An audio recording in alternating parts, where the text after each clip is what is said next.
আসসালামু আলাইকুম। সবাইকে প্রীতি ও শুভেচ্ছা জানিয়ে শুরু করছি আজকের আলোচনা। আজকের টাইটেল হচ্ছে ইউনূসের চাল ও জেনারেল ওয়াকারের ফাল, মানে লাভ দেওয়া, এবং আইএসপিআর ওয়াকারকে বিবস্ত্র করলো কেন। মানে ঘটনা যেটা ঘটলো, ডক্টর ইউনূস, যেটা নিয়ে কালকে আলোচনা করেছি আমি অলরেডি, যে বিবিসির মতে তথ্য অনুযায়ী ডক্টর ইউনূস তার কিছু উপদেষ্টাদেরকে বলেছেন, তোমরা সংযত না হলে আমি কিন্তু পদত্যাগ করব। এটা একটা বিরাট নিউজ হয়ে গেছে এবং এটা বলার আগেই জেনারেল ওয়াকারের বক্তব্য, আপত্তিকর বক্তৃতার উপর নির্ভর করে ভারতের মিডিয়াগুলো কিন্তু প্রচন্ড রকম অপপ্রচার করে যাচ্ছে যে ডক্টর ইউনূসের সঙ্গে ওয়াকারের লেগে গেল বলে, যুদ্ধ লেগে গেল এবং ওয়াকার মার্শাল ল ডিক্লেয়ার করে ইউনূসকে অপসারণ করবে। আবার তার সঙ্গে সঙ্গে যখন এই খবরটা আসলো, বিবিসি দিল যে ডক্টর ইউনূস বলেছেন তিনি পদত্যাগ করবেন, ইস্তফা দিবেন। তিনি ঠিক আশানুরূপ সফলতা লাভ করতে পারেননি 9.5 মাসে প্রধান উপদেষ্টা হয়ে। তিনি অনেক সিদ্ধান্তহীনতায় ভুগছেন, ভুল ডিসিশন নিয়েছেন এবং নিতে যাচ্ছিলেন।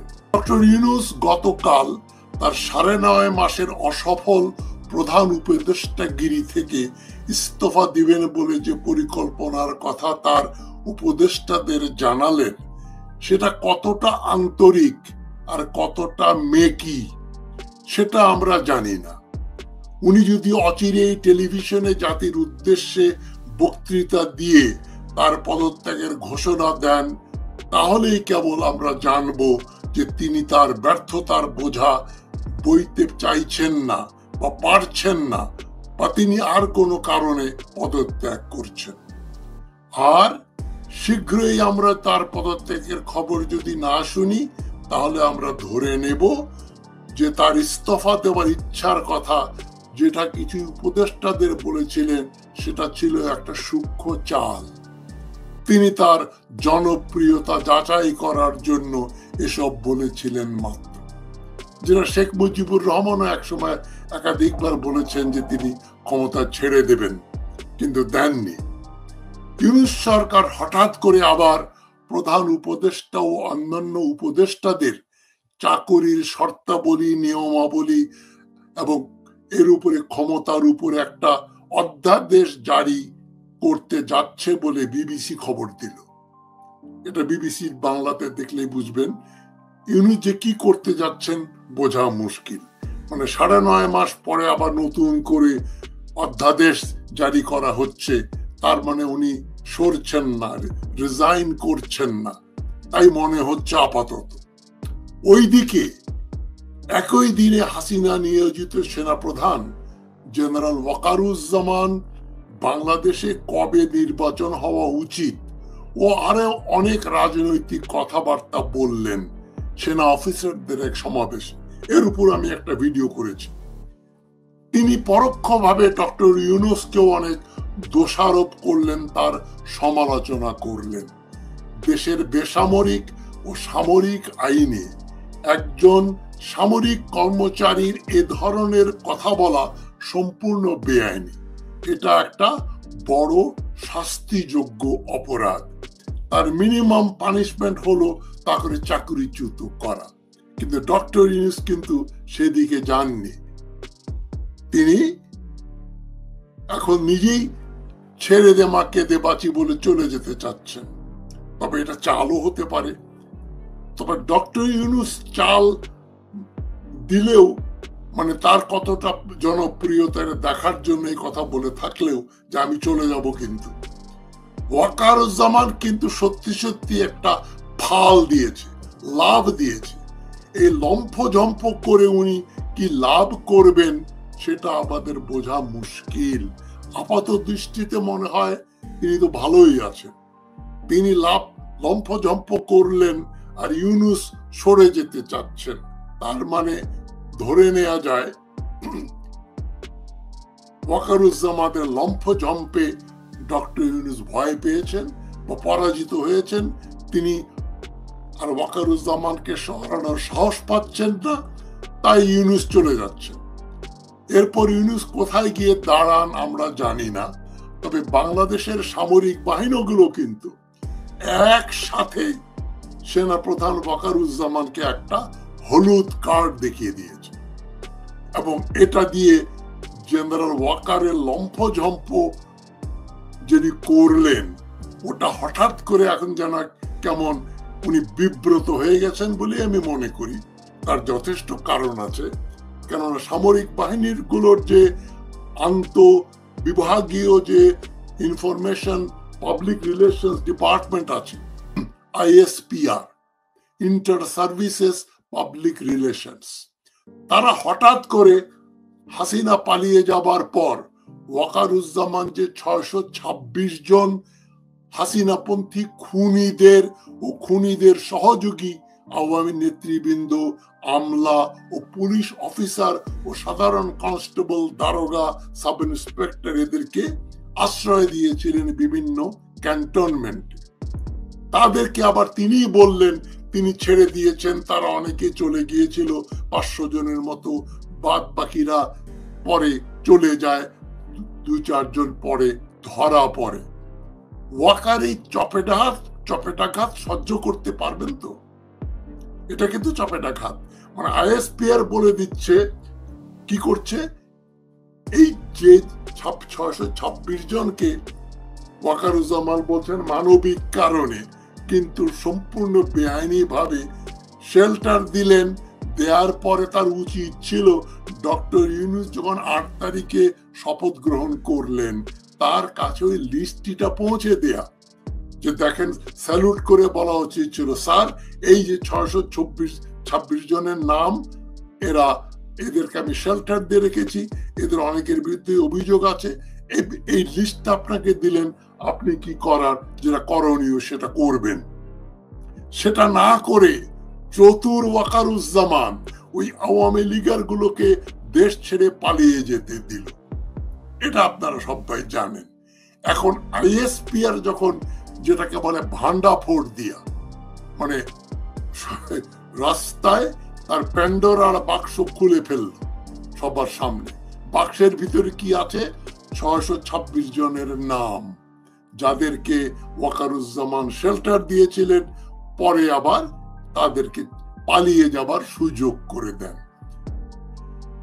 এটাকে আমি বলছি ওয়াকারের গালে একটা চপেটাঘাত, কোষে চড় মারা ISPR এর, মানে 3 বাহিনী, সেনাবাহিনী, নৌবাহিনী ও বিমান বাহিনীর যারা junior officer, lieutenant colonel and below, তারা এবং সাধারণ সৈনিকেরা মিলে, তারাই মূলত মিলে এই ISPR এর মাধ্যমে ওয়াকারুজ্জামানের গালে থাপ্পড় মারলেন।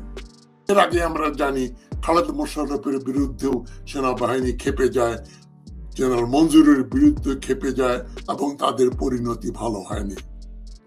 এটা এখন জলবৎ তরলং যে সামরিক বাহিনীর বেসামরিক দেশপ্রিয় অফিসার ও সৈনিকেরা আওয়ামী ও ভারতপন্থী ওয়াকারকে আর সেনাপতি রাখতে চাইছেন না। এটা কিন্তু একটা সিগন্যাল। এরপরে ওয়াকারের ভাগ্যে কি হয়, তিনি চলেই যাবেন নাকি থেকে যাবেন, নাকি ইউনূস চলে যাবেন ওয়াকার থেকে যাবেন, যেটা শোনা যাচ্ছে বিভিন্ন পত্রিকাতে যে লিস্টটি বেরিয়েছে 626 জনের। এই 626 জনের নাম আমি পড়তে যাচ্ছি না, আমি তাদের প্রধান কিছু লোকজন কাদের কাদের আশ্রয় দেওয়া হয়েছিল। আশ্রয় দেওয়া ব্যক্তিদের মধ্যে রয়েছেন 24 জন রাজনৈতিক ব্যক্তিত্ব, 5 জন বিচারক, 19 জন বেসামরিক প্রশাসনের কর্মকর্তা, 515 জন পুলিশ কর্মকর্তা ও সদস্য, বিভিন্ন পাবলিক বিশ্ববিদ্যালয়ের কর্মকর্তা সহ বিবিধ 12 জন ও 51 জন পরিজন, স্ত্রী ও শিশু। সর্বমোট 626 জনকে বিভিন্ন সেনানিবাসে আশ্রয় প্রদান করা হয়েছে, মানবিক কারণে বলা হচ্ছে। এর আগে কিন্তু মানবিক কারণে হলে কোন কারণে তাদের ছেড়ে দেয়া হলো, যাদের উপর অভিযোগ রয়েছে যারা পালিয়ে ক্যান্টনমেন্টে গেল, সাধারণ পুলিশ কনস্টেবল, হাবিলদার, সাব ইন্সপেক্টর, কি জন্য? তারা জানে তারা প্রত্যক্ষভাবে বা পরোক্ষভাবে মানুষ খুন করেছে। তারা অপরাধী এটা জেনেই তো তারা ক্যান্টনমেন্টে পালালো। যাদের সেরকম কোনো রেকর্ড নেই, ভয় নেই, তারা তো পালায়নি। মানে সারা বাংলাদেশে কি মোট মাত্র 626 জন লোক ছিল, 500 জন মাত্র পুলিশ, বাংলাদেশের কয়েক লক্ষ পুলিশ, তার মধ্যে 500-র বেশি পালিয়ে গেল কেন? কেননা তারা প্রত্যক্ষভাবে মানুষ খুন করেছে। এটা জানা সত্ত্বেও ওয়াকার তাদের নিরাপদে চলে যেতে দিলেন।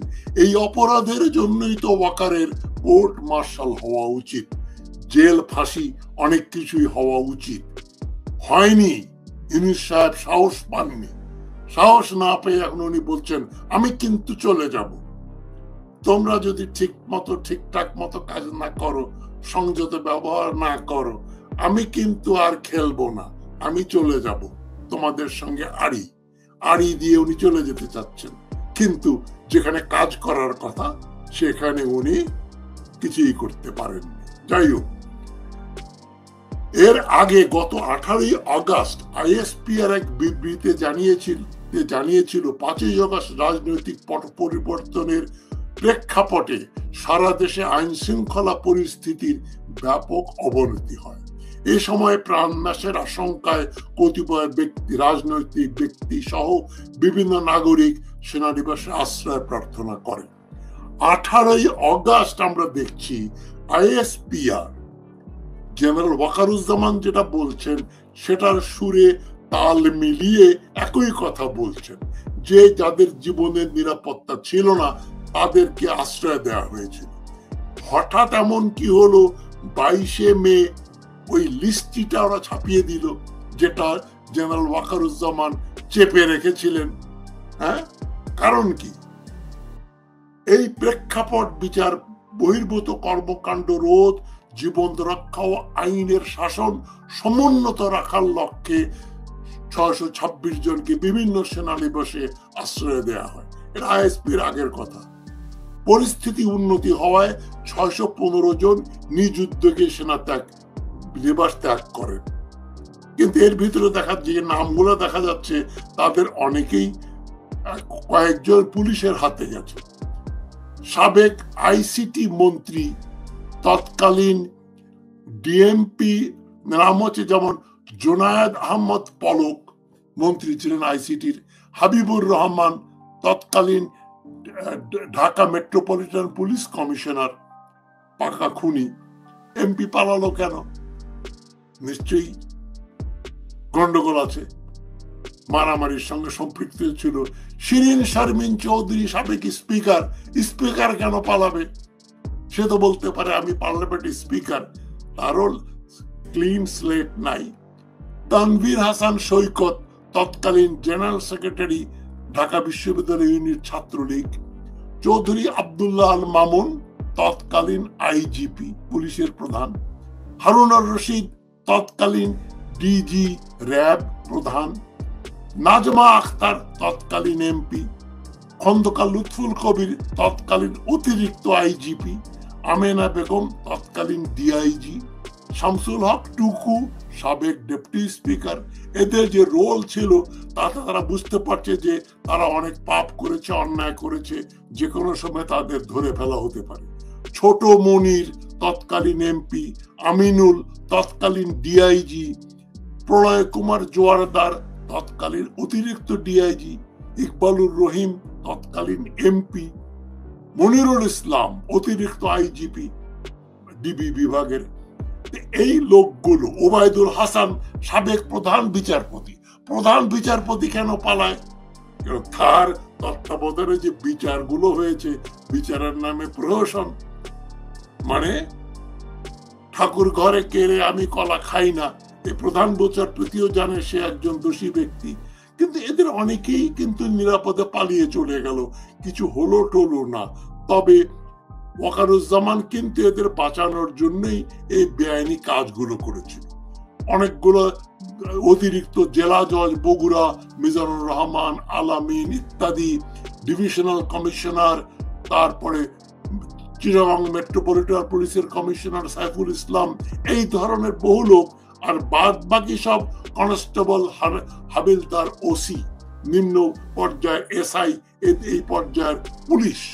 তার মানে যে পুলিশগুলো মানুষ হত্যায় সক্রিয় ভূমিকা পালন করেছিল তারাই জানের ভয়ে ওয়াকারুজ্জামানের বিভিন্ন ক্যান্টনমেন্টে চলে গেল। ওয়াকারুজ্জামানের উচিত ছিল নিশ্চয়ই এই লিস্টটা ডক্টর ইউনূসকে দেয়নি, এই 9.5 মাসও দেয়নি, এইটা আইএসপিআর দিল। এটা কি কাকতালীয় ঘটনা যে ওয়াকারুজ্জামান বক্তৃতা দিল, লম্ফজম্প করলো, আর তারপরের দিনই এটা আইএসপিআর ছাপিয়ে দিচ্ছে? ওয়াকারুজ্জামানের অনুমতি নিয়েছে? নিশ্চয়ই না। তো এখন ব্যাপারটা হচ্ছে যে সেনাবাহিনীও দ্বিধা বিভক্ত, বাংলাদেশও দ্বিধা বিভক্ত। সেনাবাহিনীর দ্বিধাটাকে আমি সমর্থন করি যে দেশপ্রিয় সেনাবাহিনীর জুনিয়র অফিসার এবং সৈনিকেরা ওয়াকারুজ্জামান সহ খুনি জেনারেলদের এরপরে দায়ী সাব্যস্ত করে আরো প্রমাণ আনবে এবং তাদের বিরুদ্ধে তারাই সোচ্চার হয়ে একটা কোর্ট মার্শালের ব্যবস্থা করবে বলে আমি আশাবাদী। যে ওয়াকারুজ্জামান কোনো ধোয়া তুলসী পাতা নয়, তার ভিতরে ক্রাইম করার ইনস্টিংক্ট ছিল, এবং তিনি যে 3রা অগাস্ট বলছেন যে আর গোলাগুলি করা হবে না, সেটা কোনো তার মহানুভবত না বা প্রাণের ভয়ে তিনি, জুনিয়র অফিসাররা এবং সৈনিকেরা বিদ্রোহ করত, তাকে হয়তো মেরেও ফেলতে পারত, সেই জন্য বলছেন সেনাবাহিনী আর গুলি করবে না। এটা অনেকে বলছেন ওয়াকারুজ্জামান বহু লোকের জীবন বাঁচিয়েছে, কিন্তু মিথ্যাচার করাতেই প্রমাণ হয়ে গেল যে সেও দায়ী। সে বলেছে সেনাবাহিনী কোনো মানুষ হত্যা করেনি, মাত্র 5 জনকে আহত করেছিল। আর সে এই যে খুনি জেনারেলদের যে এখনো চাকরিতে বহাল রেখে তাদেরকে শেল্টার দিয়ে যাচ্ছে ক্যান্টনমেন্টে, সেই জন্য কিন্তু ওয়াকারুজ্জামানের বিচার হওয়া উচিত।